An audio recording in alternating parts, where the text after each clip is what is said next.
Hey everybody, and welcome to the Shapella Poap.art paint party. This is the first 15 minutes of the Shapella upgrade stream.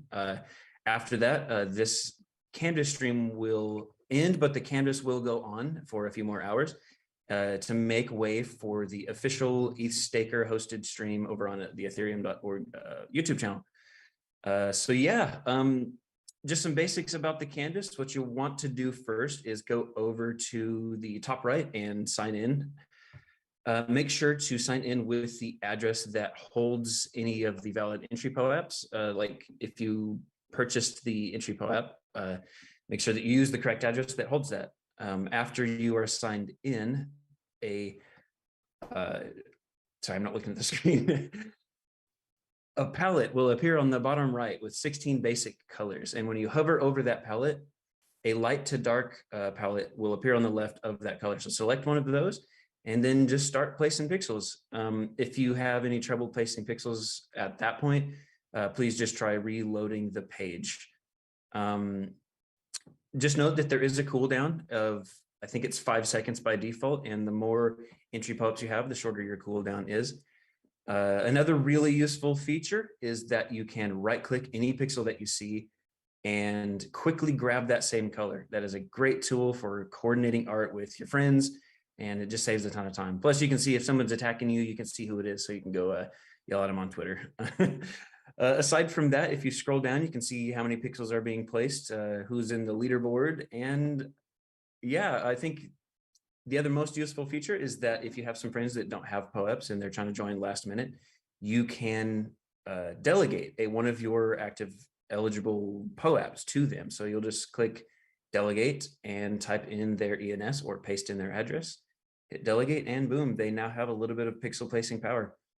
If you don't like what they're doing, you can always revoke it. So yeah, right now I am going to start placing some pixels myself. I have a few things I want to get set up, so let's get this going. All right. Oh. Might actually, is it gonna work? I'm using a hardware wallet with this, which I have heard does work now. I remember in the past there was some issues using a hardware wallet. As long as your hardware wallet directly connects to MetaMask, you shouldn't have any issues, although I did just do it through Frame and it was also perfect. All right. A lot of these people in the center are going to be very disappointed when this centerpiece starts to take over. Recording in progress. Got it. All right, so that one's going. I recognize some people in here from the Bankless community, Nifty Chat, Rocket Pool, Spence ETH. I'm not quite sure. I know we had a long conversation at ETH Denver, but I don't remember. What community are you with? Are you going rogue? What's up? Right now I'm actually trying to help Dapnode get the logo in, but I'm going to help Alex there with Nifty Chat as well, and maybe some ENS stuff. Cool. Yeah, I'm a big fan of Dapnode's logo. I love the gradient that they use. Just perfect. It's beautiful. All right. Sorry, I'm going to kind of go dark here for a second while I set up some stuff. This is a little complicated. I have like it kind of looks like the shuttle, NASA shuttle.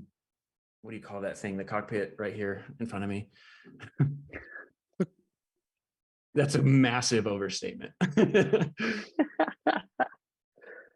It's a bunch of tabs on Firefox. That's the truth.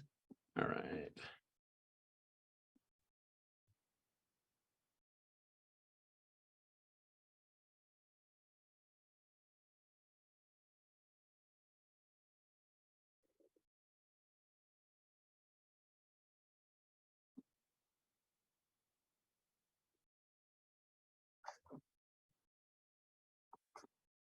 Yes, thank you for mentioning that. These Poap.art parties are always just completely like, I never know how they're going to go. And I can already see this canvas is going to get so full so fast.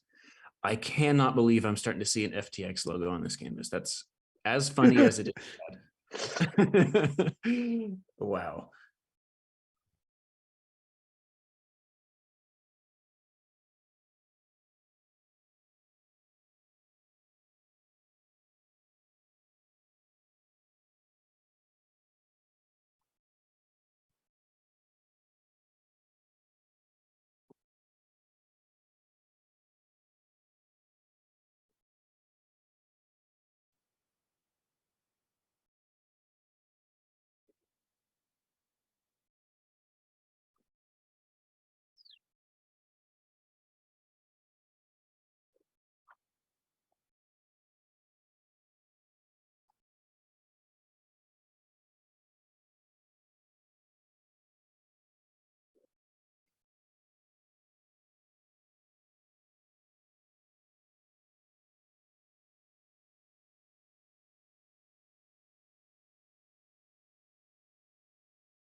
Yeah, that is a really cool new feature. I think that was added right before the merge canvas. That was the first time I had seen it.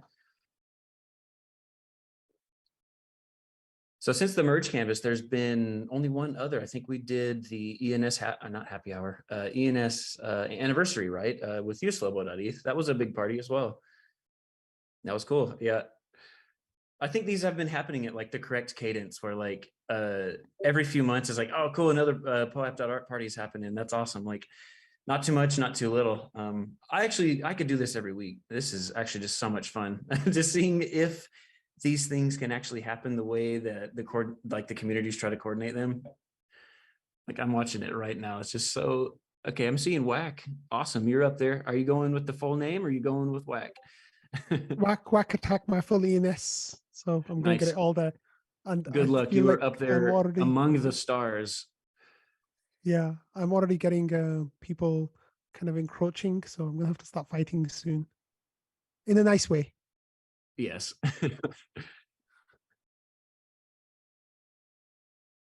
Oh, wow.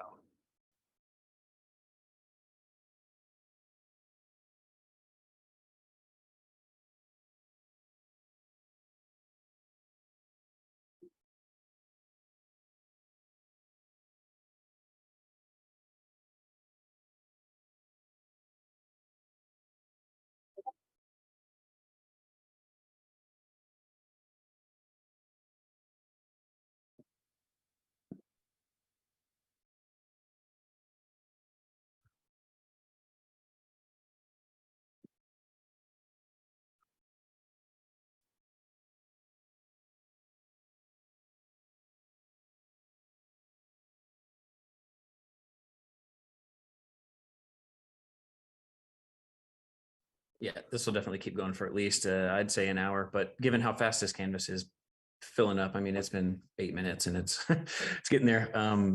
It'll be going for at least another hour and a half or so. I do want to mention that everyone in this canvas call, when this stream ends, we're not going to jump back into the main Shapella stream. Zoom room. Sorry, I'm trying to get those words right.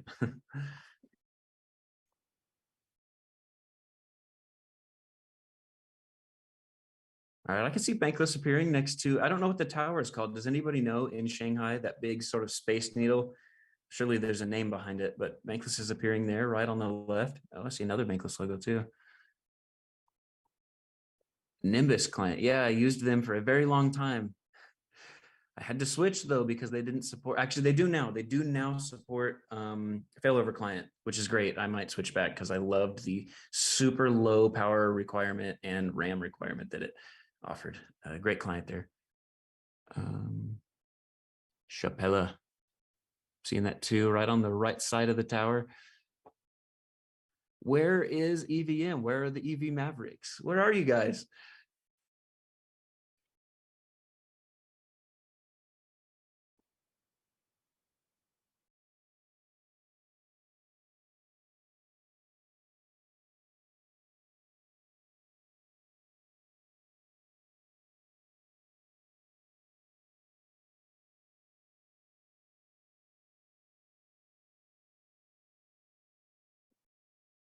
I am still not completely set up. Wow. Okay.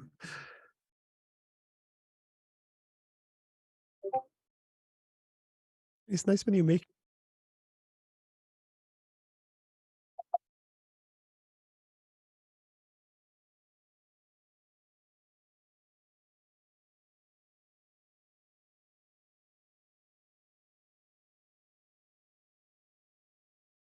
Yeah, after the canvas ends, there'll appear a little modal on the bottom left of the canvas you can just hit. And that's actually always the way that I post them on Twitter immediately after, as I go through and I just screen grab it as it goes. That being said, I'm going to mint this one. I should have minted the merge canvas. Oh.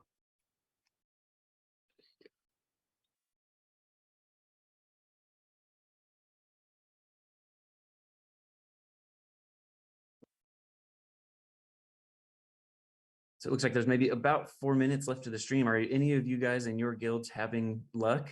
I mean, Bankless is almost finished. Whack, whack, you're almost there. I'm doing good.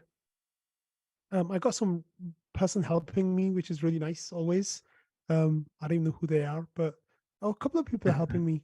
Poap.eth is helping me, and I think there's someone called Nono. Which is funny, Whack, because you were the one that Yeah. didn't want to delegate your POAPs to anybody to help you. Yeah, I know. So it's really nice. So I'm not going to complain about people helping me. I'm very competitive when it comes to these things. So hi Fizz. Yeah. So at any point, if you see someone attacking your art or helping you, you can just right click and see who they are. Hey, The funny thing I'm waiting about for you this to send me a extremely file. Oh, I am almost on that. I can do Okay. that. I can. Can I? Can't I? Yes, I can.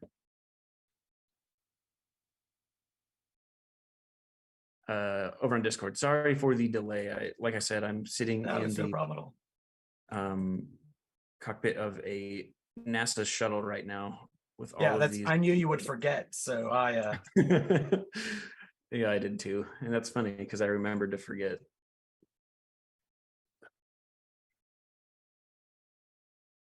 These are always, for me, they're always like a rush to try to get what I have helped coordinate or what like I have planned to get done. Like it's always hit or miss whether or not it happens.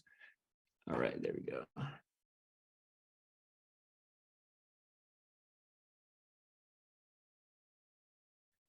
So I think there's about a minute and a half left of this Canvas stream. And I'm going to just sort of name off some of the awesome participants that I see. Rocket Pool, you're always making an appearance. And I am forgetting the name of those guys, but they're always here too. 1 second, I'm going to find out. I have to name drop them. Unless somebody, oh, wait, there they are. That's ENS Vision on the top right. Yeah, good job. I'm glad to see you guys here again. Yeah, I saw you there on the last canvas that we did and on the merge canvas, I believe. And a nice robot next to what I assume is the HodlerCon logo, the pineapple appearing next to that. So I'm sure that Wizards of Hex is there. Good to see you here. EV Mavericks, I see a logo on the bottom middle right-ish.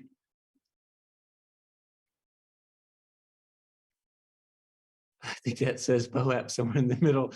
And also there is definitely a Rocket Pool token appearing. And I'm really hoping it's the Racket Pole logo. Given the roundness of it, I think that it is. It's beautiful. You know, I'm seeing a lot of communities that I don't recognize the name of. And honestly, that's great. Just the fact that Poap.art is expanding and going further out than even I am aware of is a testament to how fun it is. Just people want to be part of this. And I think everyone who has placed a name or a logo below the Shanghai skyline, you actually, no, I guess you won't be completely destroyed, but it depends on what the Centerpiece Guild makes of your art. They may convert it to window lights. I don't know, but you can see the centerpiece is taking hold. It's really starting to make an appearance. Oh, something else is not happening that should be, which is the sunset in the background. Hey, Becca. Yeah, you ready? You ready soon?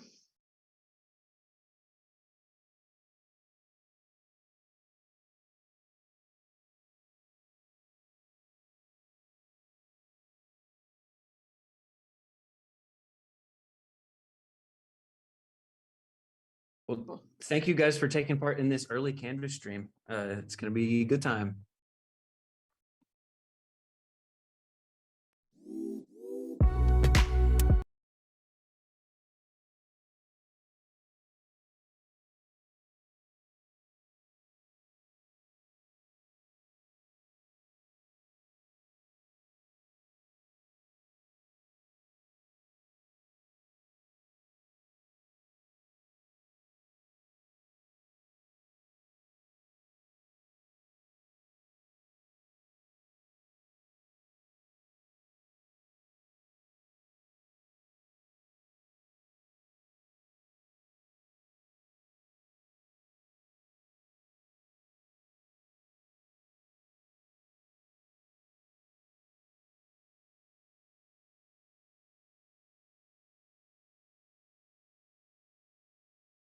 Everyone, welcome to the Shapella viewing party. Today, we have Eastaker and the Ethereum cat herders hosting us. We are watching the Shanghai Capella network fork, and we are super excited to have you here with us. We are going to go over a lot of information about what the Shapella fork is, what you should expect, what this enables, the different EIPs that are also going into the execution layer. And we have some expert speakers for you here, and to give us an overview of, and then after that we'll get a Poap, and we'll also go over, there's a Poap canvas happening right now where you can go drop pixels. It's app.poap.art/, and if you just go to there, it'll show you the Shapella upgrade canvas. We will monitor the upgrade. We'll see how it's going. We'll talk about withdrawals and how they're looking. And we will also talk about the next fork that we expect after the Shapella fork. To talk about a little bit about what's happening today, we have Tim. Do we have Tim? He's in a giant room with other people. Maybe. Hey. There we go. Hey, can you hear me? Yes, we can hear you. Okay. Well, hi everyone. Yeah, we're having a little Shapella in real life watch party. And yeah, I can take a couple minutes to talk about what the upgrade will bring to Ethereum. So high level, the most obvious thing is Shapella is bringing us withdrawals. So validators who are stakers on the Ethereum network right now have sort of opted into this one-way transaction where they've deposited their funds, activated their validator, earned rewards on it, but had no way to withdraw their stake back to the execution layer. So the main thing that we're doing with Shapella is kind of closing that loop where validators will be able. I think you got muted. Yeah, Tim, we lost you. Looks like you might have muted yourself. Oh, can you hear me? Yes. Sorry, it's that the host muted me on Zoom. Okay, sorry. What's the last thing like you heard? We lost you for like 10 seconds. Okay, yeah. So Shapella, we're doing withdrawals. Prior to this, validators can only stake, but they cannot unstake and get their funds back. So the main thing that's going to be happening in this upgrade is enabling this functionality where validators who have accrued rewards on their stake will automatically get those withdrawn if they have their addresses set up correctly. So you can keep validating and periodically get your rewards back. And if you wish to exit and stop being a validator, it'll also be possible to do this as part of the upgrade. So this is really the main thing that's kind of happening today. There's a couple other small features on the execution layer that will happen. I have the list right in front of me. Basically, we'll be introducing a new opcode called push 0. So to push 0 onto the stack, if you're into contract optimizing, this is something that will be useful to you. Changing a small gas pricing, so different parts of the Ethereum state cost more or less gas to access them, depending on whether they're in memory or need to be read from disk. The Coinbase address of a block used to be treated as like being on disk, which is wrong. So we're going to treat it as though it's in memory and lower the gas cost to access that. Init code. So when you deploy a contract with init code, there's currently no limit on it beyond like the actual contract size limit. So we've added a limit to that and gas metering as well. My headphones on. Oh, hey like client. Yeah, so we'll be adding a limit to init code and also introducing gas metering for that. And the last thing that's probably the second most important after withdrawals, even though nothing changes in Shanghai, is we've announced we're going to deprecate self-destruct. So what this means is for a very long time, we've talked about like deactivating or changing the semantics of self-destruct on Ethereum. And while this fork is not the one where this happens, it seems like very likely in the next one, the semantics of the opcode will change significantly. And so developers should be aware of this and consider self-destruct to be deprecated. Obviously, there are contracts that exist on mainnet today that use it in many different ways. So there'll be like a ton of effort put towards like not breaking those contracts and making sure that the specific use cases are maintained. That said, if you have a funky new kind of use case for self-destruct that you're the first to try on mainnet after this fork, I would not recommend that. Like, I think you should treat it as something that's like there and on the way towards being deprecated. So there's an EIP about this, EIP 6049. I encourage kind of contract developers to look at this to get the context on it. So yeah, that's really the main thing. As well on the proof of stake side, I mentioned this in passing, but there's two ways you can set your withdrawals credentials on a validator, either with a BLS key or with an ETH address. Will allow, as of this fork, the functionality to change your withdrawal credentials. So if you have a BLS address and you want to enable withdrawals, you'll need to change this to an ETH address. And so there's a new message that you can gossip on the beacon chain to do that. So yeah, withdrawals are the main thing, a couple small changes to the EVM, and then deprecation of self-destruct. Tim, can you tell us a little bit about this room that you're in? Can I? Yeah, so we're having a face-to-face watch party with a bunch of Ethereum enthusiasts. I have David from Bankless here, Scott, a bunch of other people around. Yeah. Cool. What part of the world are you guys in? Is that Europe? Public information? Europe. Europe. I don't know. I didn't organize the event, so I feel bad. I don't know what I can say or not say. There's a website. Yeah, we're in Zuzalu. Yeah, okay. We're in Zuzalu. Zuzalu.city. Check it out. Yeah.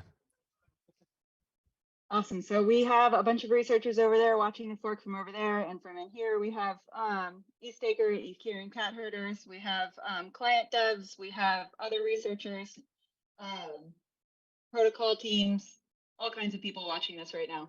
I'm going to pass it off to Pooja from the Ethereum cat herders so that she can introduce some of the EIP authors who are authors of the EIPs that are being included on this fork. Thank you. Next, hey everyone, I'm Pooja Ranjan, the herder-in-chief with the Ethereum cat herders. So I spend a decent amount of my work time in community coordination, education, and process building in the Ethereum ecosystem. In less than an hour, we are going to witness Shapella upgrade go live, completing the validator life cycle, along with a few other improvements that we will have an overview on this call later on.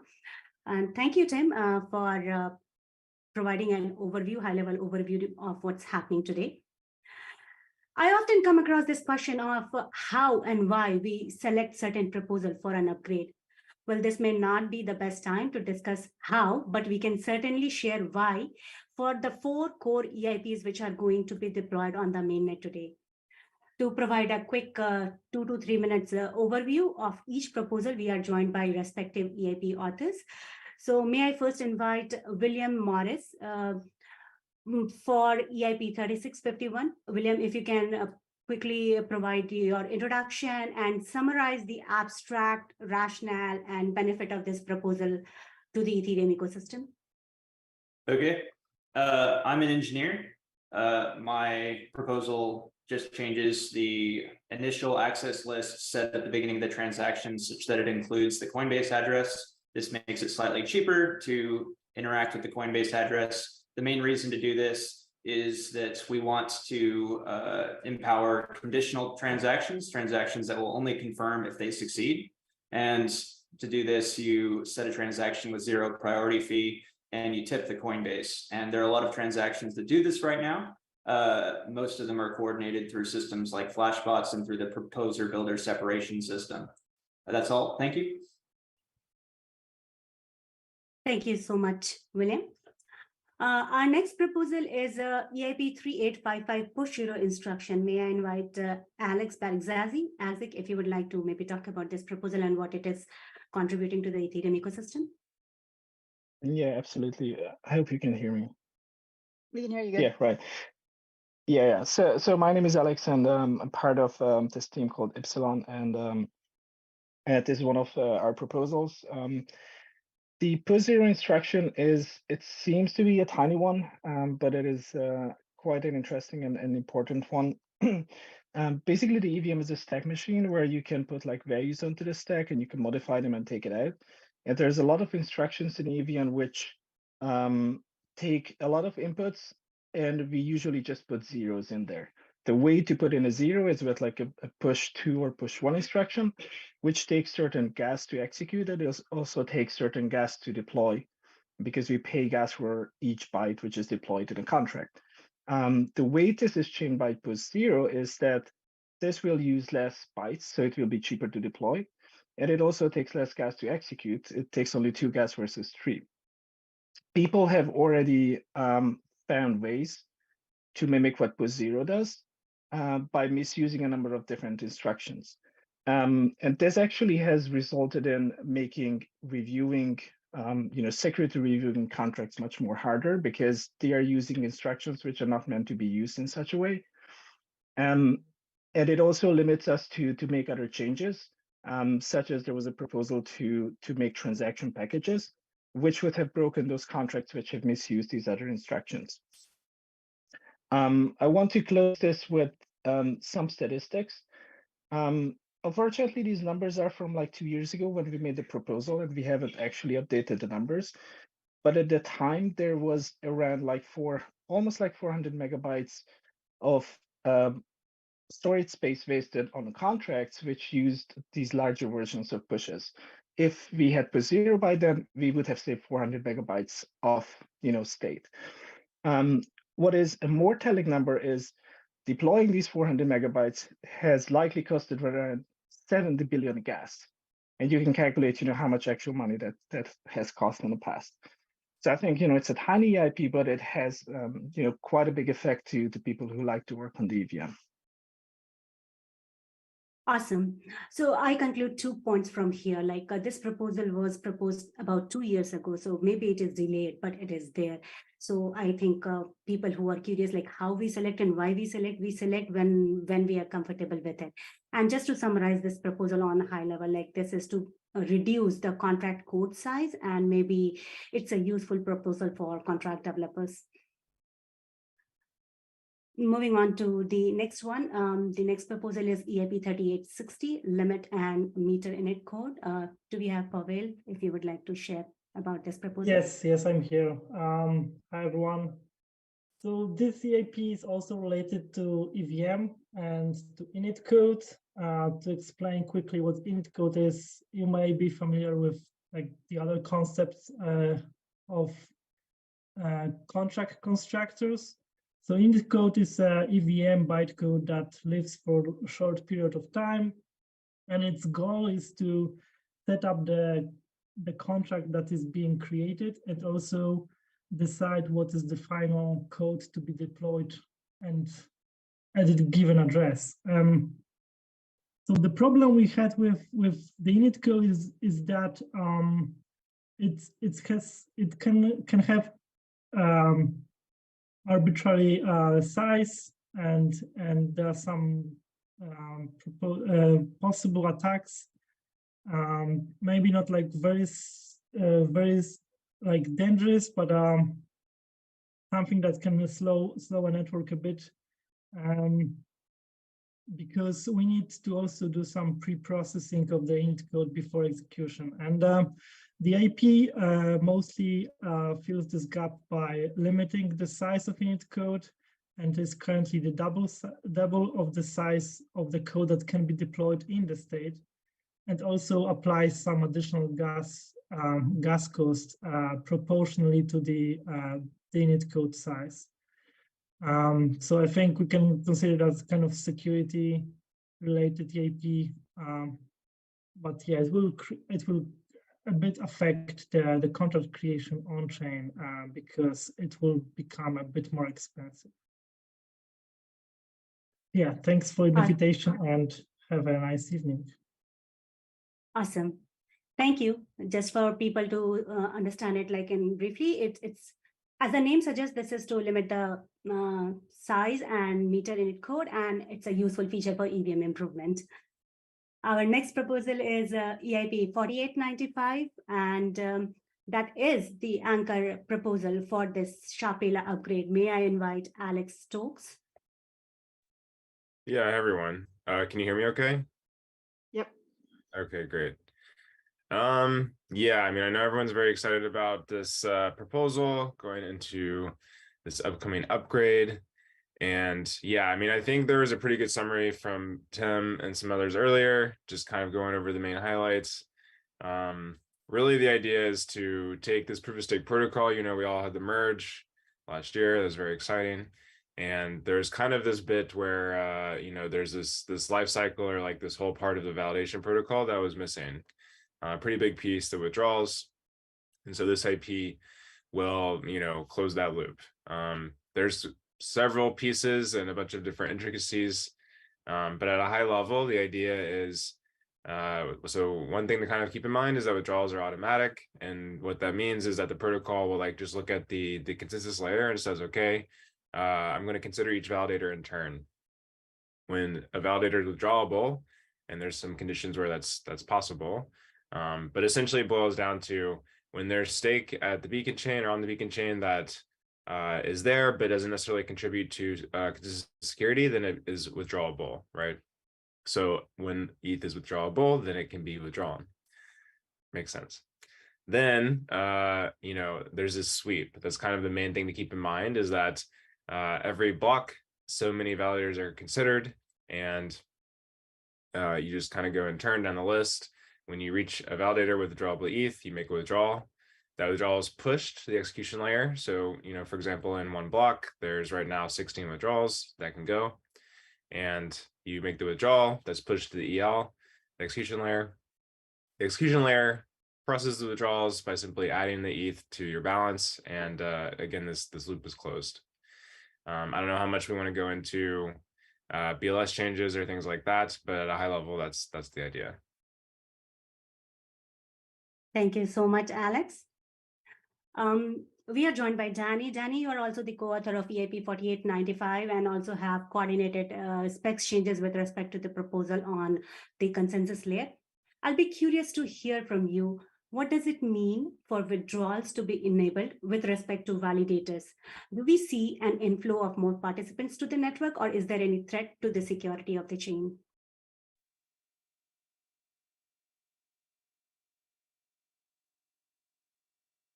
Danny, we cannot hear you.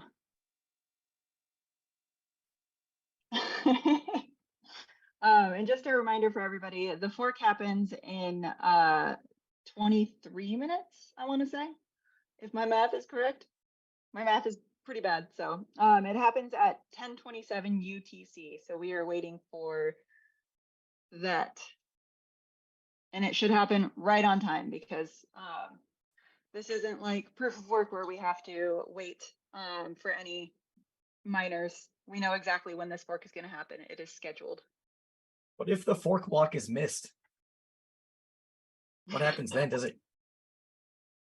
Ethereum is canceled. Got it. We just keep going until one gets made.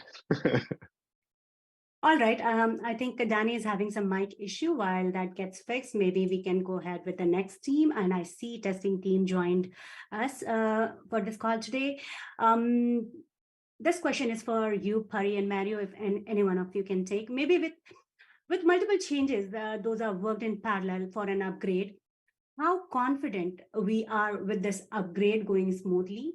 If we can maybe take a minute to talk about unique testing techniques, shadow forking, Hive, to provide us some comfort. And please do introduce yourself as well.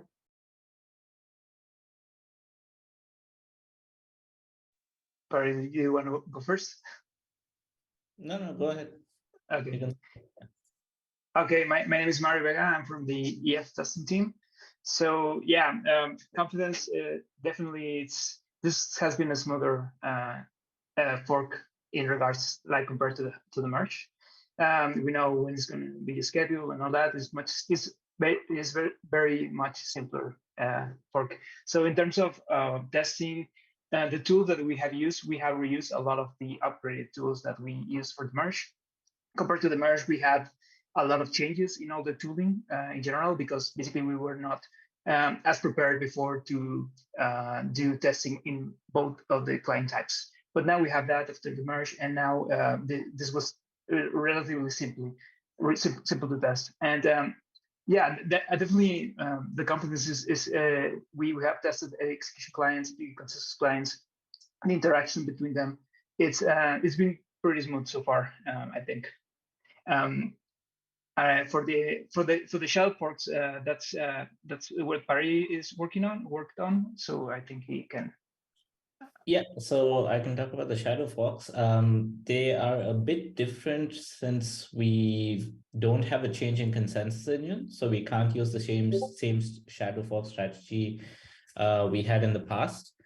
But instead, what we do is we sync up a chain up to head, then we take that block, remove all of its beacon nodes, so we basically stall the chain, and then we install a new beacon chain there that then forks off from the main one. So it took a bit of testing in the beginning to get it right, but since then we've had, I think, a bunch of shadow forks on testnets as well as mainnet shadow forks, and they've all been extremely stable this time around. And I don't think we found any major bugs on them even. It was very helpful for tooling though, so that we could test a lot of the external tooling and make sure things are working.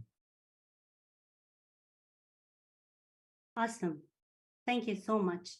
Quickly checking if Danny's mic is working. Is it working? It Yay. is. Hey, cool. Hey, welcome, Danny. Yeah, sorry about that. I think everything on an Ubuntu system works fine for me except audio. So, do you want to ask the question again, or should I just pick it up? Yeah, sure. I can go ahead with that.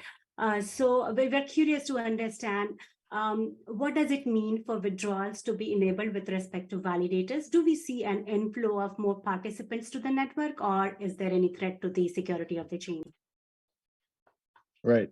So I mean, first and foremost, the addition of withdrawals kind of closes the loop on this system. It actually is a complete staking system. Obviously, with the launch of phase 0, you can go into the beacon chain. The beacon chain didn't do much except secure itself. Well, with the merge, finally, we got the security of the validators, all that capital staked, and moved away from proof of work. And here we finally close the loop. So validators can not only, or stakers can not only put up their ETH, join the system, secure the system for rewards and or penalties, but they can get out, right? They can get those rewards, and they can also say, I'm done, and move back into normal user layer. So, you know, there's been a lot of speculation as to like what that means in terms of staking equilibriums. It's hard to say. I personally, you know, it depends on a lot of psychology of you know, whose assets are on the sidelines, what people want to do. You know, I'm sure there's a number of people that have been since phase 0 and are like, okay, it's time. I need to pull this capital out and do something else with it. Whereas I'm sure there's also capital that was waiting for this de-risking event. You know, every subsequent upgrade to the beacon chain and integration fully into mainnet has been like a de-risking of like this system being complete. And so this is a de-risking event for people that want to put their capital in. And so my intuition is maybe more capital shows up rather than leaves, but we shall see. In terms of the security of the system, I do not, it's hard for me to imagine this making the system more insecure, right? Like a lot of people had to take a leap of faith to put up capital to secure the system. I think this, by completing the loop, we kind of at least maintain the same security, if not increase the security. But yeah, I mean, other than that, it's going to be interesting to see, you know, how quickly people change their withdrawal credentials. It's going to be interesting to see the ratio of people that opt in for partial withdrawals versus people that exit, and then also, you know, watching any capital inflows. But really, it's a relatively, as other people said, it's a relatively simple upgrade, especially compared to the merge. I think things are going to go really well, and it's just that kind of like final feature that really makes this whole proof of stake system complete. Awesome. Thank you so much. I think with all this conversation, thank you all EAP authors and the testing team, Danny, providing this insight. I am sure that this will give us a lot of confidence to people.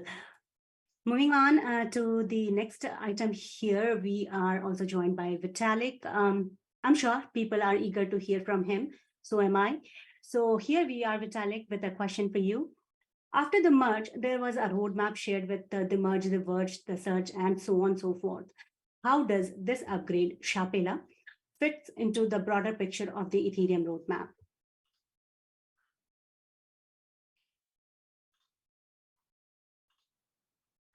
Mic issues are Vitalik, you might be inevitable. muted. No.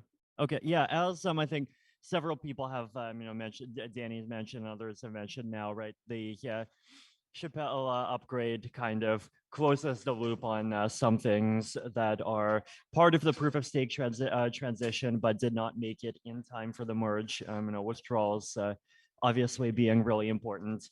The main next kind of immediate next focus after this, I expect, is going to be scaling, right? So there's been a lot of work on EIP 4844 over the last few months, well, really continuing for quite a long time now. But I think a lot of people are interested in getting 4844 in hopefully the next fork, and it's in. Okay, right. That's yeah. So still a question of what the timing of the next fork is going to be, but it's I think development's moving forward quickly, and people are optimistic, so that's good, right? But then, so what that's going to do is that will set the stage for the scaling upgrades that are going to come in the future, right?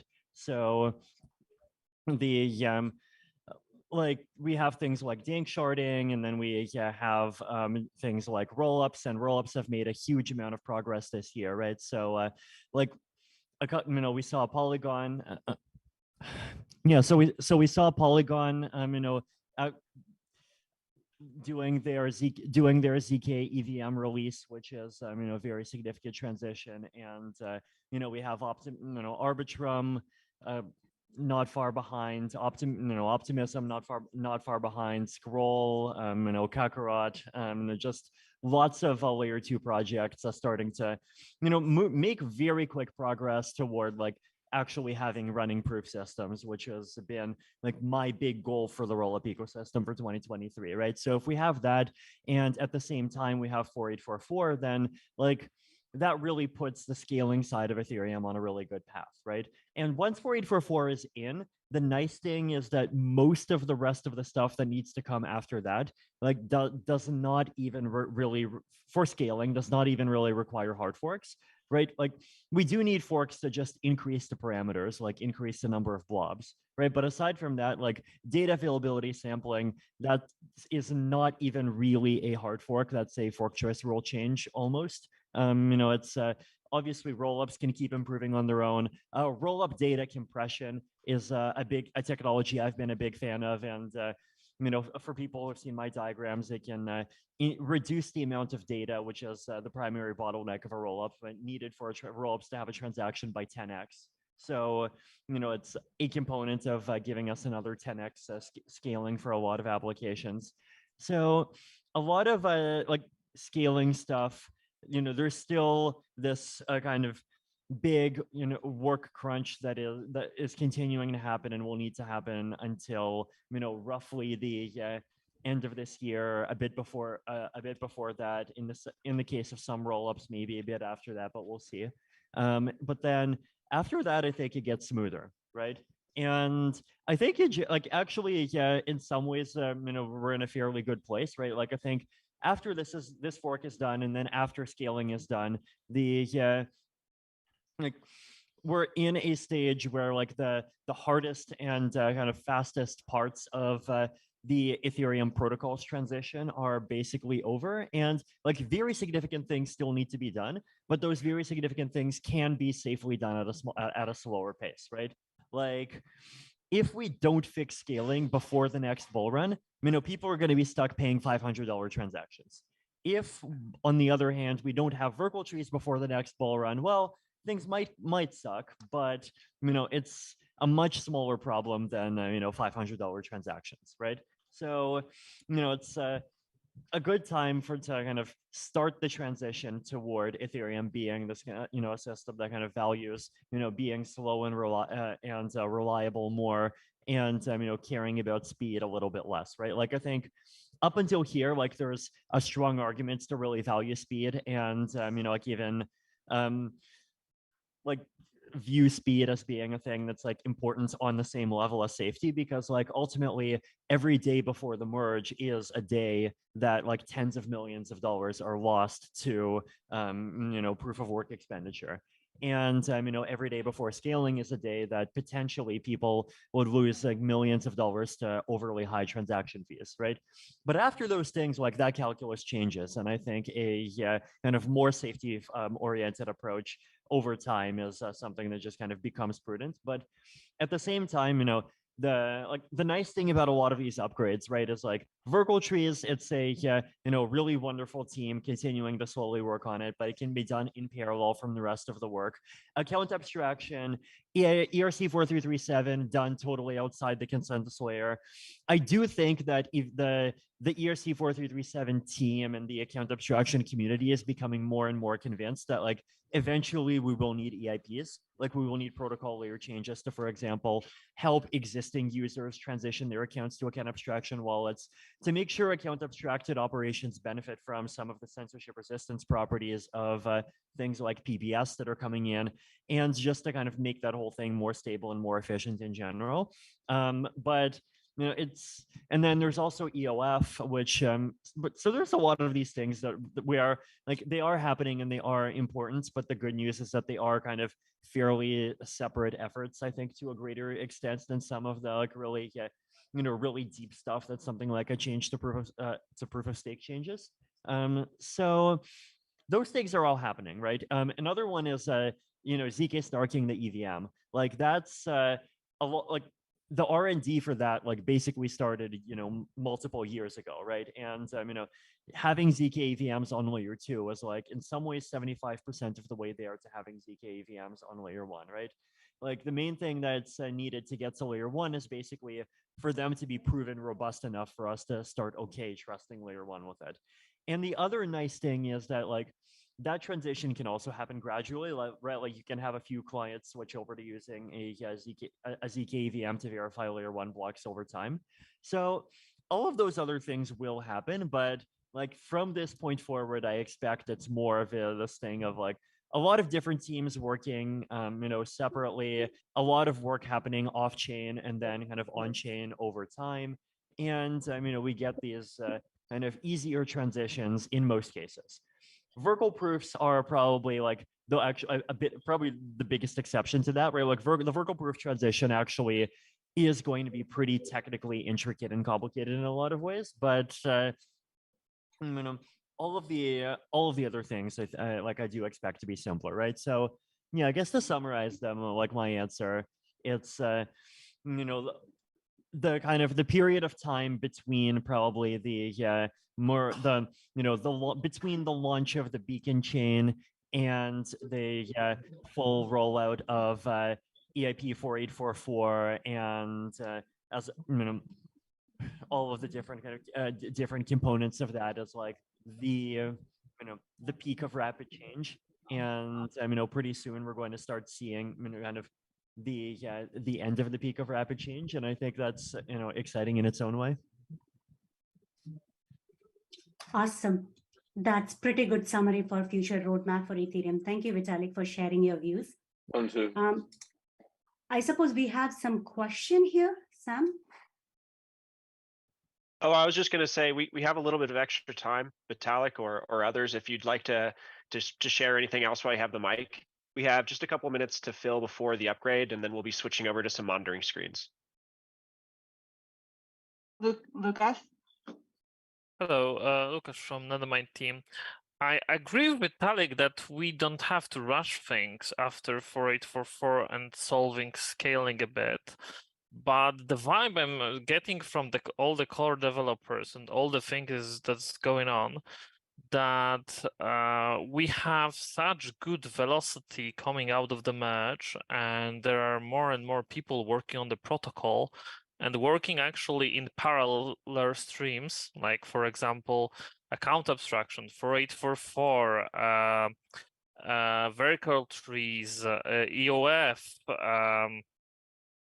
all the things here, that my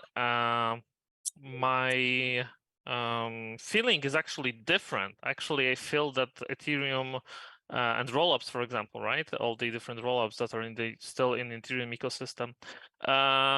My feelings are different. That while we don't have to rush anything, the pace will actually get better and better in terms of what we can deliver, just because the sheer brain power is increasing and going into parallel streams. And thankfully, because of that, we can deliver big things with a fairly pace that is stable pace. So I just wanted to add this as a comment. And I'm here like 4 years in Ethereum core development, and I haven't seen this kind of pace and this kind of parallelism in terms of how the work is being done.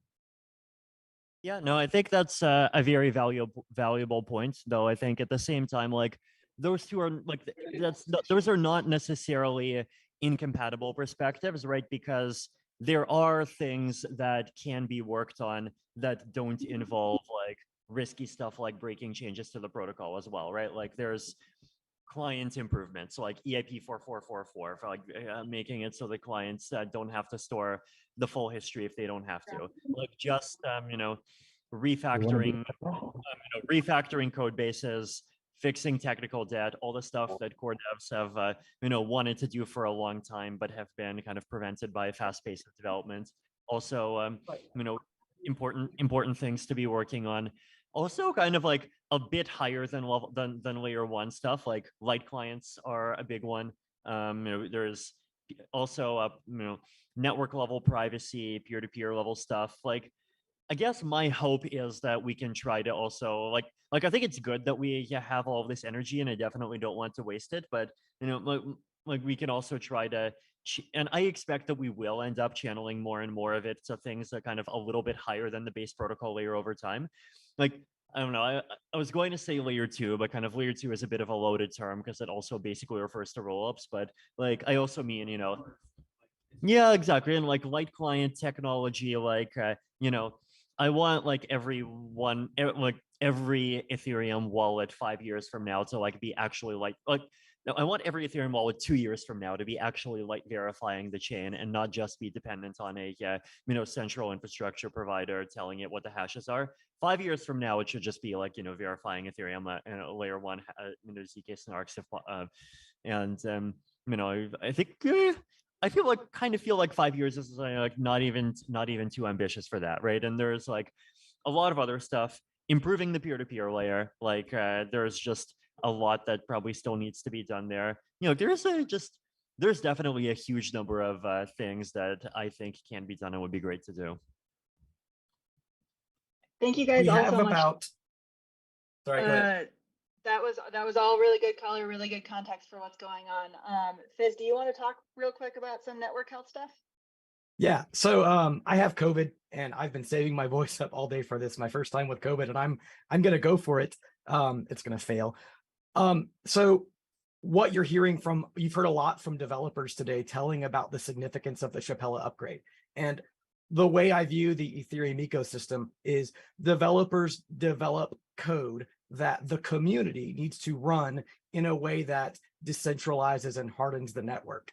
And so regardless of how well developers develop code, if the community doesn't take that code and run it all over the world in every way it can possibly be run, then Ethereum fails. It falls under capture, it falls under abuse, and over time, they can code around a lot of those things and they can improve things for things like MEV boost right now. MEV is kind of a complicated issue that Ethereum is struggling with, but there are plans to develop around it.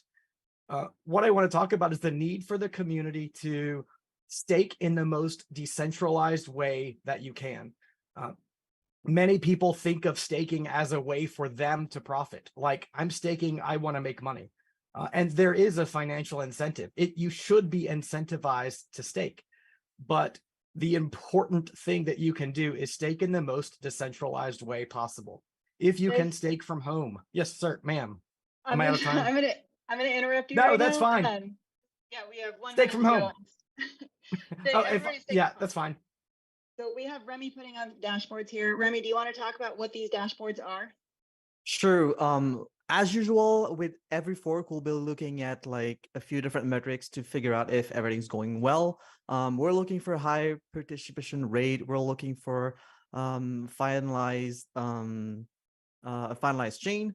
But we will also be looking at the new features introduced with the Capella and Shanghai forks. We'll be looking at withdrawals being processed. We'll be looking at BLS changes, people adding withdrawal address on their validator being processed as well. On this screen here, you can see some of the client logs on the left sides, and you can see the slot viz chart from a beacon chain up here, and a 4-key tool down here where you can see if the chain forks or if Remy, there's any orphan blocks there.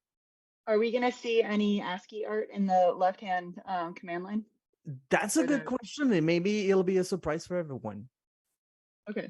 And tell us about the slot viz. What's it going to look like when the fork happens? So the fork is actually happening right now. It's starting at epoch 1940-48, and it should happen in the next few seconds or a minute. And we'll be looking at a proposed block on the slot viz chart here.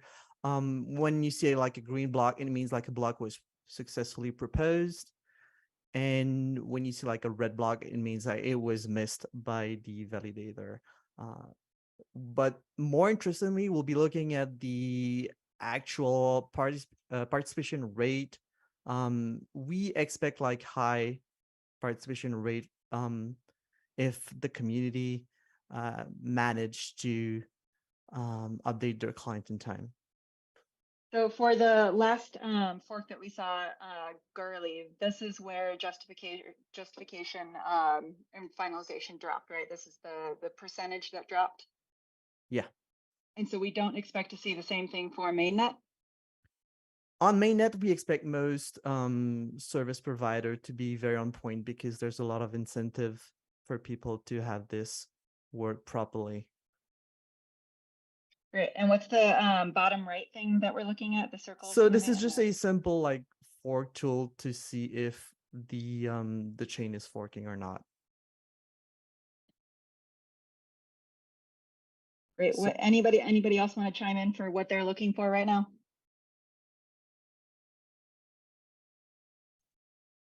For me, I was looking for the gossip to start for the BLS operation changes, and they've started quite suddenly. There's about 40,000 of them coming through. So that's a good sign. Other than that, looking at blocks published versus empty blocks, much in the same way as we're looking on the dashboard.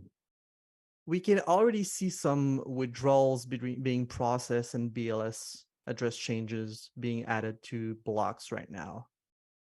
So there are the first three Lighthouse spammed me that it doesn't have bandwidth to send the BLS withdrawals. I got a huge spam when the fork happened. Yeah. Time to upgrade to 10 gigabit at home. That was expected, the BLS, like the spam. So that was kind of within expected bounds. And if your validator at home doesn't get them, it's not a huge issue. You just need enough to include in blocks, or even if you didn't include them, it's not the end of the world. So I think that's all good at this point. This doesn't have any penalties like attestations, not including BLS signatures, right? Or that's correct. Just the same as voluntary exits. If you happen to not see them and don't include them in your block, you don't get rewards. Like, you don't miss out on rewards or anything. It's just kind of optional space that's not incentivized. All right, thanks. So it seems like we have a serious block here, but it should eventually get better. So Remy, we can look at the beacon chain. Do you want to pull up the beacon chain withdrawals page real quick? Maybe on top of your logs, because we can see that some validators have already processed withdrawals. We have 62. So why is it 62 right now? That seems seems like oh wow, okay. So are these there can mostly only be 16 withdrawals per slot. So every block can have 16 withdrawals included. And so as blocks are being added to the chain, we can have even more withdrawals being processed on the beacon chain. so if it's 62, does that mean a lot of these are skimming partial withdrawals? So they can be either skimming or they can be fully exited, but we have not seen a huge influx of like validator doing their voluntary exit on the beacon chain. So most of these are probably skimming, as in they will keep their initial deposit, but they will just extract and withdraw the additional rewards that they've been obtaining. But that makes sense, right? Some of the skimming rewards would be in the queue first. Yes. And I there's think it's big really gaps important at the to point start of out. the queue. Sorry, there's We don't always. gaps in the BLS withdrawals at the start. So we will have skipped over a few blocks probably and not put many withdrawals in there. We don't always take a break to stop and look at the big picture and see that the upgrade worked. The network is continuing to run. The BLS signature changes were processed. We are proposing blocks. So we do have missed slots, and those are likely people who haven't upgraded. As we kind of predicted before, as what I'm going to guess those are people who are having problems with MEV boost. People are used to upgrading their clients, but MEV boost required an upgrade that I think some people or some validators may have missed. But the overall big picture is the upgrade worked. We're moving smoothly. So congratulations, everyone. Congratulations Nice. largely to these client teams and the protocol devs that have been working really hard on this.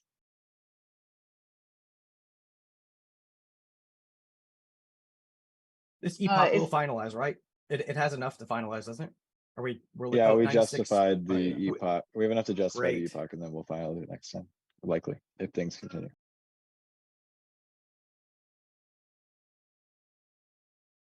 So if I look at one of the recent block that was included here, we should see a few withdrawals added, a few BLS changes added too. So these features seems to be working. We will have to wait a few minutes longer to have these epoch finalized. This might be a good time. Ben Chodroff, do you want to maybe talk a little bit about what the CLWP was and what you expect to see for those broadcasts? Yeah, absolutely. Consensus layer withdrawal protection is EIP 4736. We created this as a way, an optional way for Ethereum validators to request the community to help them broadcast the BLS to execution change, so setting the withdrawal address. So we had 2,133 validators participate in this. And what we're watching all now is, did the people that we're helping protect get their withdrawal address that they requested? We had even some of us racing against ourselves, which is a kind of an interesting scenario. So we're using Beacon tool to kind of help here watch as all these different validators are going to get set over the next few hours, days, however long it takes. So we're quite excited. I do want to thank everybody.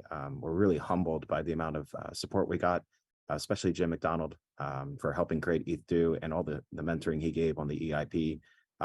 ETH Staker, ETH R&D, ETH Manchurians, the cat herders, Flashbots, Kleros, Off-Chain, Lido, and all nodes also helped broadcast these changes. So we really see a wide amount of support from the Ethereum community to helping everybody make sure that they get their withdrawal address and get the support here.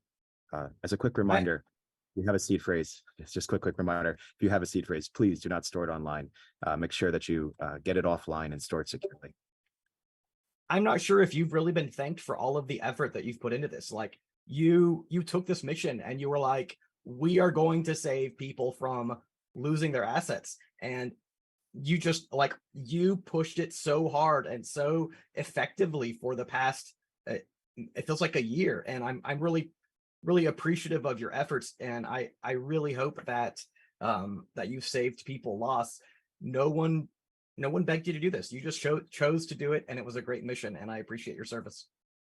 I really appreciate it. It's been an interesting to watch this. I sincerely hope that CLWP helps everybody, or at least helps some. But this has been tremendous support from the Ethereum community. I can't thank everybody enough for the help. So, awesome. York, did you have something to say? Yeah, I just wanted to kind of do a, if you so will, PSA about, since we're talking about not losing your ETH, about how careful you want to be with this mnemonic. If you have the old withdrawal credentials, you'll have to change them. That requires a tool. If anybody slides into your DMs, they want to scam you, only discuss this in public channels, never private. Don't share your mnemonic with anyone, not even a portion of it. And do this on a completely separate air-gapped machine in case yours is compromised. That's what I wanted to say. Yeah, that makes sense. And now that withdrawals are live, if you're nervous about it in any way, you can exit your validator and go right back in. That is a safe way to make sure that your seed phrase hasn't been taken in any way. You can exit, create a new validator. And all you lose is your index. Who wants to lose their index, though, right? That's actually a concern of mine. Just a note for anybody who is staking with services. So today, the Shanghai fork enabled withdrawals for anyone who's solo staking. So if there's no layer between you and the beacon chain, you can now withdraw. It's open to do. But if you are staking with a service, that service has to implement support for this upgrade. And so I have a couple of dates on here. If you're staking with Coinbase, you should be able to do this within the next 24 hours. Kraken, I know, has already started their exits. You should be able to withdraw your ETH in the next 24 hours.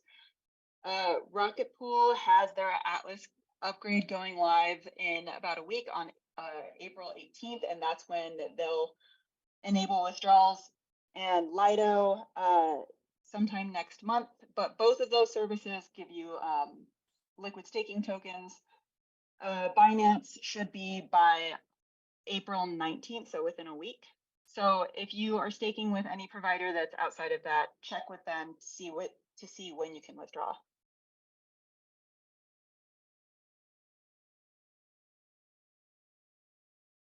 All right.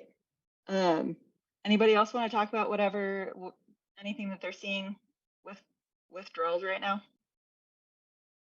Should we celebrate with a song? Yeah, Jonathan? Yeah, we can do that. Can everybody hear me? Can everybody hear that? Okay. Loud and clear. Yeah, you're just a little loud, Jonathan. Is the guitar too loud, my voice too loud, or both? Maybe guitar slightly too loud. How's that? Perfect. Better? Okay, great. Let me just set everything up. Hi, everyone. In case you don't know who I am, my name is Jonathan Mann. I write a song a day. I've been doing that for the last, 5,200 some odd days.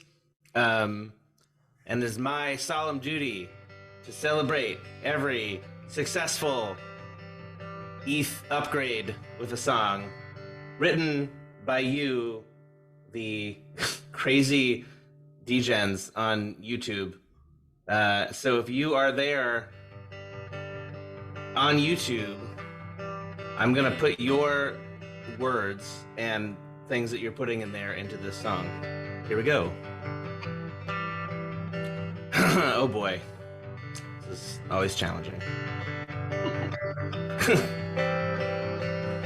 No one cares. Torture. Stop. No song. Let's go, my man. Cringe. Get this guy out.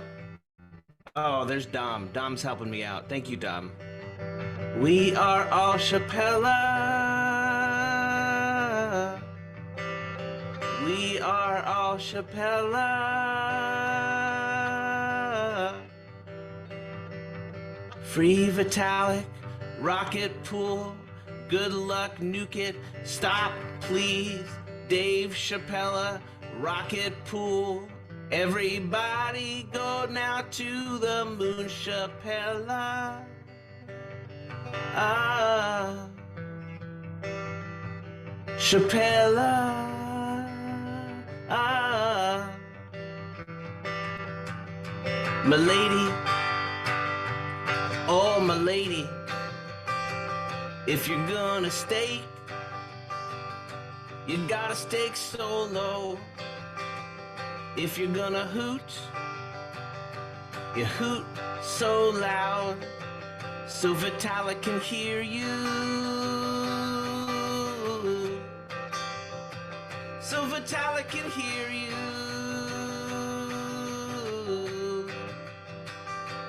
Coinbase shout out, fork, fork, fork, me lady maker, Shapella, yeah, my lady maker. Oh, feed Vitalik, I love my Ether wallet. Vitalik is the best. Mistress, boom, my lady. FTX will rise again. Shapella. We got Shapella. Oh. Now you can take your money out. And all the doubters can go to hell. 'Cause they said it wasn't possible. But we knew it was.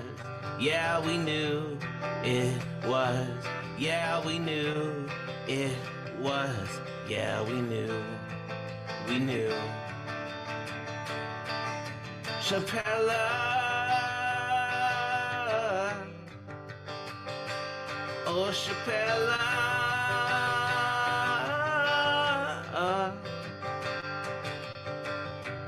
Poo, poo, poo. Rocket pool.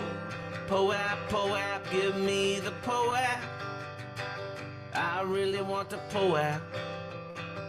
I take my money out, I put my money in. I take my money out, I put my money in. It goes both ways. I take my money out, it goes both ways. I put my money in because of Shapella.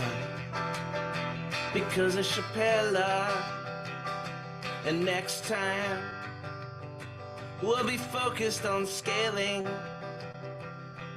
And next time, we're going where no blockchain has gone before, into a great big new horizon. Oh, but first we did Shapella. Fuck you, Liz Warren.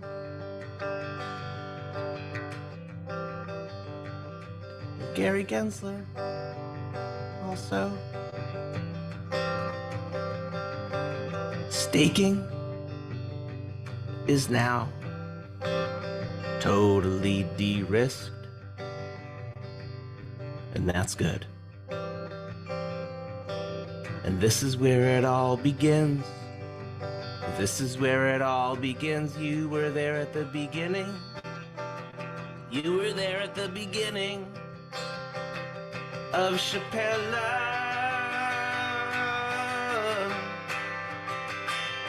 Of Shapella.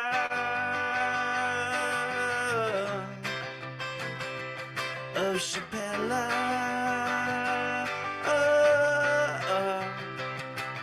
Of Shapella. Of Shapella.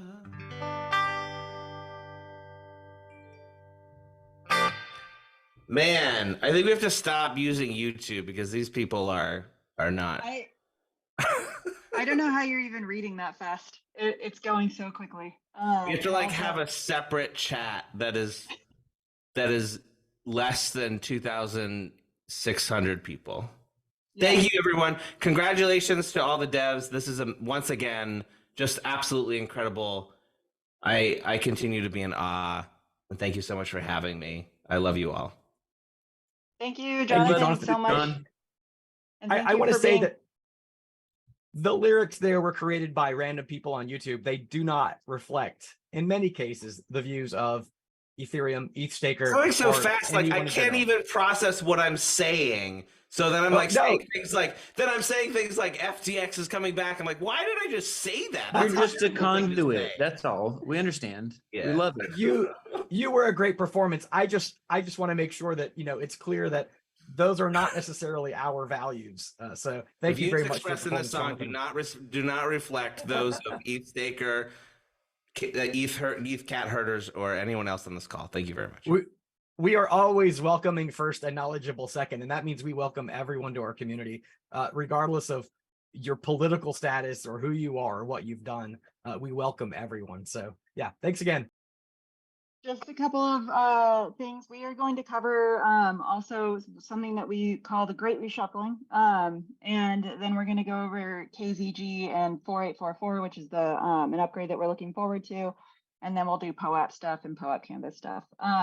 Real quick, the Great Reshuffling. If you have your ETH staked somewhere right now that you staked it and didn't really think about it, didn't really know what the place that you staked it meant for network health, please please do your research and move it to a more decentralized service. If you staked it on a centralized service, move it to a decentralized service. If you staked it on a decentralized service and have made up the number of ETH that you need to run your own validator, whether that's a mini pool or running a full solo staking validator, please do your research, move it. And by doing that, you're also de-risking yourself, because centralized staking is the riskiest way to stake because you are not in custody. Well, if it's custodial staking, you don't have custody of that, and you want to be able to have custody of your own ETH. Does anybody else want to say anything about the importance of moving your ETH now that withdrawals are enabled? I've been listening to Anthony Sassano, the Daily Gwei, for months now, and he really has been talking about this idea of the Great Reshuffling, just like Nick spoke about.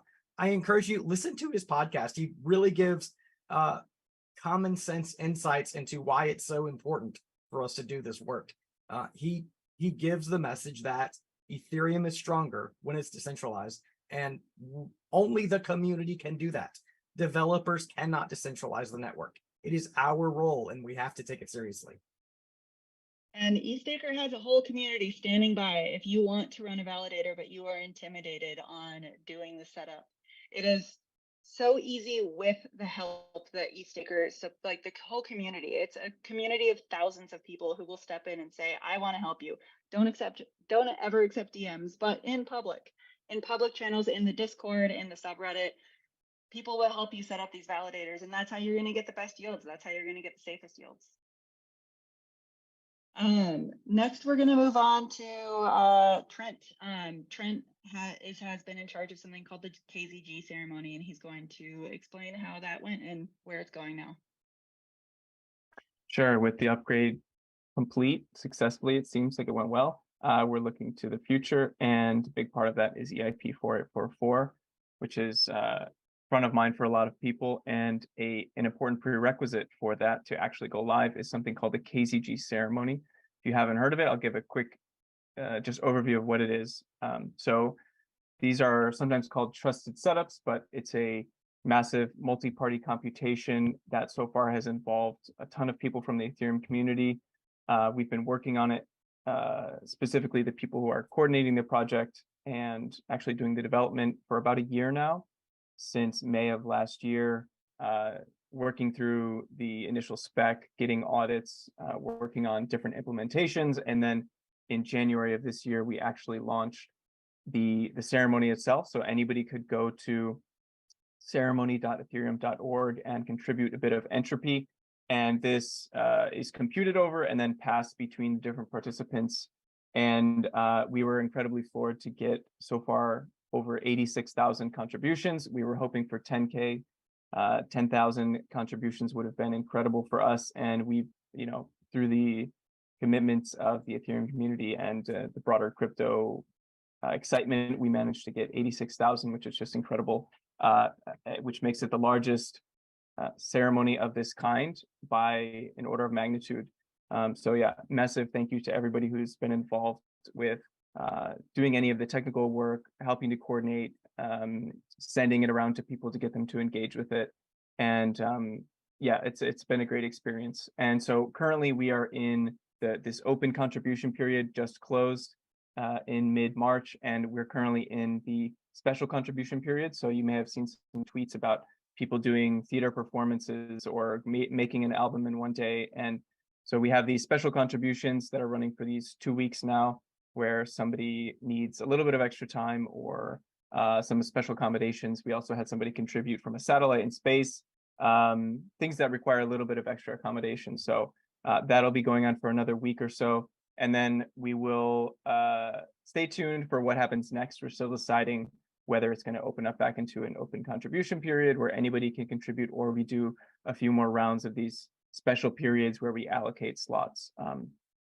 So yeah, this is the output from this ceremony will be a string of random letters and numbers that will go into a key component of the 4844 mechanism. So it's important that this is done in a decentralized and trustless way. So anybody can prove the output of the ceremony once it's done, and we'll have a public process for verifying and validating that if you did contribute to the ceremony, you can actually verify that you were included, your entropy or your randomness, whatever you entered, is actually in the ceremony. So that'll happen in a couple months, sometime between now and whenever 4 goes live. So yeah, just a huge thank you to anybody who's been involved, either from the development side or actually contributed randomness. And if you don't happen to contribute, that's totally fine. The ceremony only requires a single honest participant. So if for whatever reason you miss this open contribution window or aren't able to contribute in the future, rest assured, you just have to make sure that one of the 86,000 other contributions have destroyed their random entropy contribution, and it will be a secure contribution to the Ethereum protocol. Yeah, thank you for the time to explain that. Awesome. Thank you so much, Trent. So the last network upgrade, the last big network upgrade was the merge. That was in September of last year. Now we just passed Shanghai. The next one that's coming up, which the KZG ceremony was for, is 4844. Terrence, do you want to talk a little bit about what 4844 is and why it's important for the network? Sure. So, hey guys, so thanks for having me, and congrats again on the successful fork. So TLDR, what is 4844, right? So 4844 layer 2 scales Ethereum, and layer 2 uses code data. And code data is expensive. Why is it expensive? Because code data are stored on the node forever, and the EVM can access the core data, right? But layer 2 doesn't really need this type of like feature. Layer 2 doesn't need the data forever. Layer 2 just needs the data for the challenge period. And layer 2 doesn't need the EVM to access the data. Layer 2 just needs to know the data is there and it's out there, right?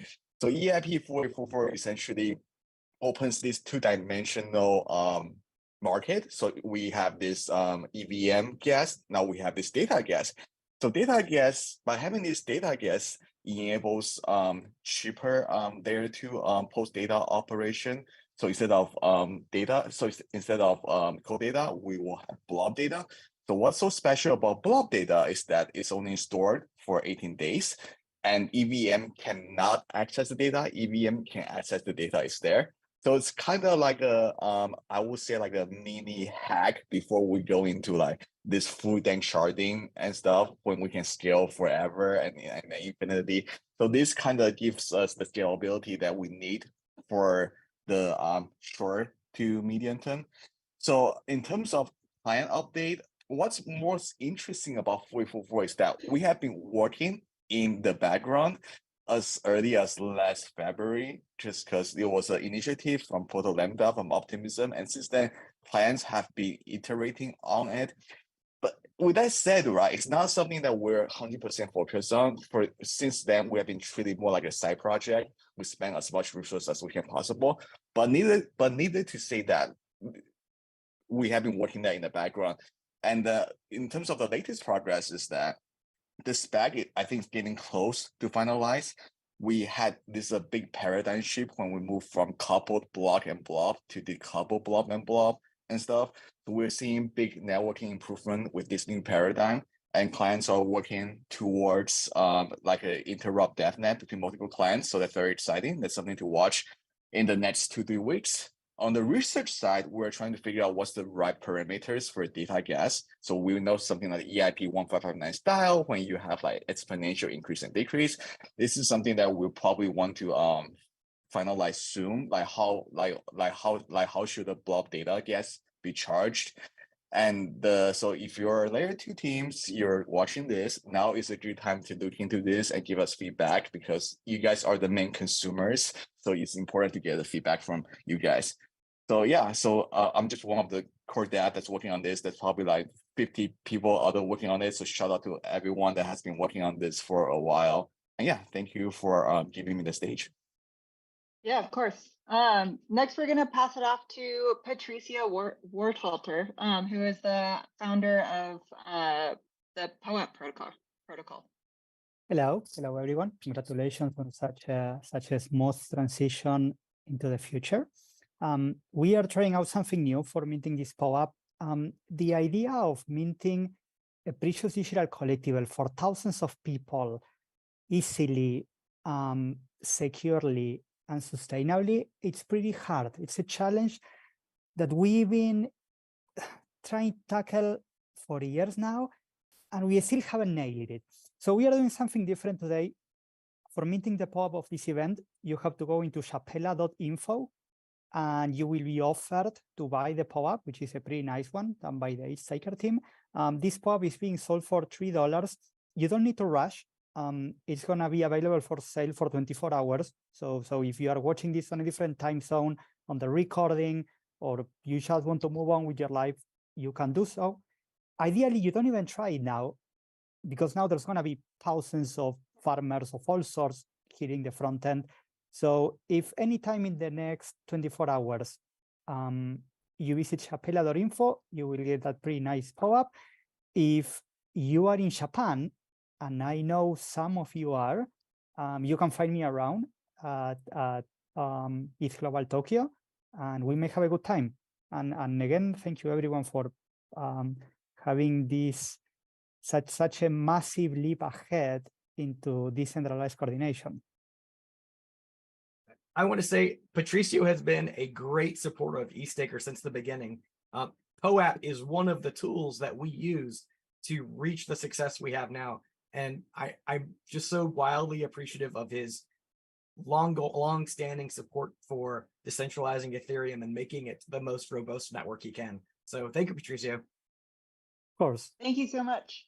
And also that's shapella.info. So for the Poap, you're going to go to shapella.info. That's shapella.info. And that should reroute you to. I'm going to do what I said you shouldn't do, which is trying to buy it right away. So go ahead and go buy that Poap. We also, does anybody, Logic, do you want to talk about the canvas at all? You know that I do. And yeah, like, I just want to mention how cool it is that we got the Withdrawal on this canvas. Thanks to Bankless and EVM, who really made that happen. I know EVM, they're crazy about the withdrawals. HodlerCon, big shout out to you guys. Rocket Pool, it's Rocket Pool. They're always on the canvases, but that logo looks beautiful. Whack Whack, Prime Real Estate right there in the top center. EVMs, EV Mavericks, you guys are in there. Guild XYZ, Pool Together, Ethereum.org, ENS. There's so many names. Bankless, I think Superfizz is down there. Yeah, okay, yeah, that happened. Glad to see you. Poap, I see the absolute beautiful Poap logo. It was crazy, like all of this, so much coordination happened right in the last few seconds here. So it was a lot of fun. Yeah, I don't know if I can say much more. I'll announce something about this canvas a little bit later on, but it was absolutely just so much fun. Thank you for everyone who took part. It's beautiful. The centerpiece kind of made it there. It's great. Logic, thank you so much for coordinating this. We know that these are a lot of work, making sure that these communities all come and protect their space and stay engaged so that nobody messes up their art. It's really good of you to put this together. They make wonderful memorabilia for these forks.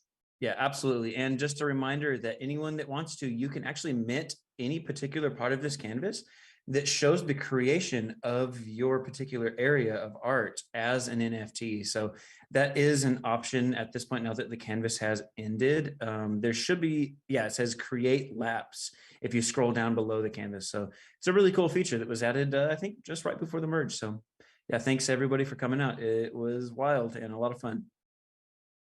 Cool. So before we close out, does anybody want to say anything about how withdrawals are going? I'm seeing 2,113 withdrawals processed, 6,000 ETH. All the clients look okay. No issues from any of the client teams. I'm seeing a lot of thumbs up over here. Awesome. Very good to see. Cool. Well, thank you guys, everybody, for coming. Thank you for watching. Thank you for participating.